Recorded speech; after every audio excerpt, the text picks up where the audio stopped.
तो on the basis of direction of colliding bodies, अब हम लोग क्या कर रहे हैं, कोलिजन को बांट रहे हैं on the basis of direction of colliding bodies.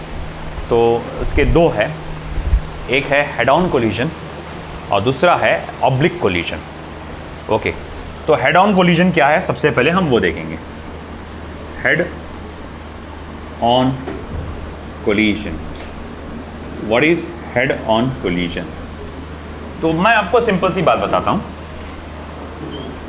देखो, ये हमारा टारगेट है, मास m1, वेलोसिटी u1, यहाँ लिख सकते हैं यहाँ पर भी वेलोसिटी u1, और ये काफ़ी ज़्यादा स्पीड से, सॉरी टारगेट नहीं, प्रोजेक्टाइल है, काफ़ी ज़्यादा स्पीड से टारगेट की तरफ बढ़ रहा है। टारगेट का मास m2 है और आपका स्पीड क्या है, u2 है। अब कोलिजन हुआ इनके बीच में, धाड़, इन दोनों भी चीज़ें आपस में टकराई। टकराने के बाद मैंने क्या देखा, m1 आगे बढ़ रहा है विद स्पीड v1 और m2 भी आगे बढ़ रहा है विद स्पीड v2।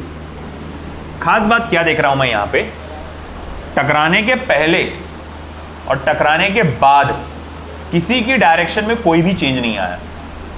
टकराने के पहले, टकराने के बाद ये शुरू से एक सेम डायरेक्शन में ट्रैवल कर रहे हैं। अगर ऐसा कोई कोलिजन हो रहा है तो हम लोग उसको कहते हैं हेड ऑन कोलिजन। बात समझ में आ रही क्या? दो बॉडीज जब आपस में टकराती है तो टकराने के बाद अगर और टकराने के पहले जो डायरेक्शन अगर उनका सेम रहा तो हम लोग कहते हैं कि ये कोलिजन कैसा है, हेड ऑन कोलिजन है ना।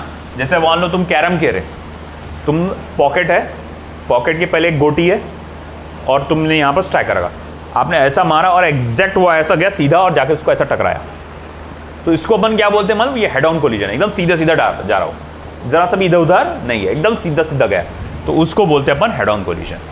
इसको डिफाइन थोड़ा सा ऐसा कर देंगे अपन, in a collision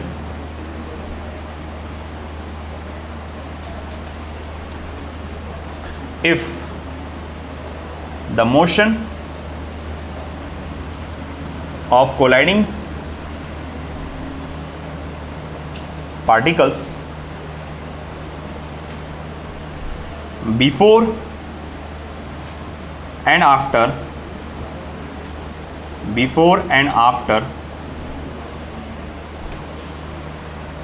collision is along the same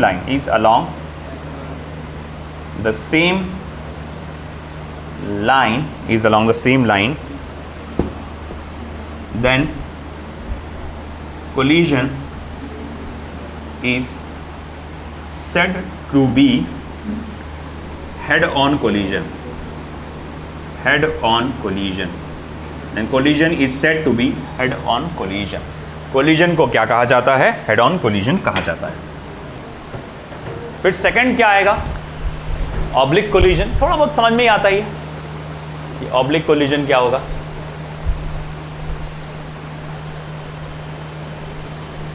ये देखो भैया, ये एक है ऑब्जेक्ट ऑफ मास m1, ये ट्रैवल कर रहा है विद स्पीड u1। दूसरा ऑब्जेक्ट है m2, ये ट्रैवल कर रहा है विद स्पीड u2। अब ये आपस में टकराते हैं, जो टकराते हैं वो थोड़ा सा क्रॉस बोलते हैं ना अपन, क्रॉस तक अपन क्या बोलते हैं कैरम की भाषा में, ऐसा मारो बोलते हैं ना, तो बरश मार, बरश। कैरम खेलने वालों मालूम होगा, है ना, बरश मारो उसको बोले बरश मार, कट मारते हैं ना अपन जिसको बोलते हैं। तो कैरम वाले अक्सर जो खेलते हैं वो बोलते हैं कि इसको थोड़ा बरश मार, बोले मतलब थोड़ा कट से क्रॉस मारने को बोलते हैं ऐसा। तो देखो, इसका सेंटर ऑफ मास, इसका सेंटर ऑफ मास बराबर ऐसा एक साथ अलाइन हो रहा है क्या, एक सेम सीधी लाइन में नहीं। यहाँ पर इसका सेंटर ऑफ मास, इसका सेंटर ऑफ मास बच्चों बीचों बीच है साथ एकदम, और यहाँ पर थोड़ा ऊपर नीचे आ जाता।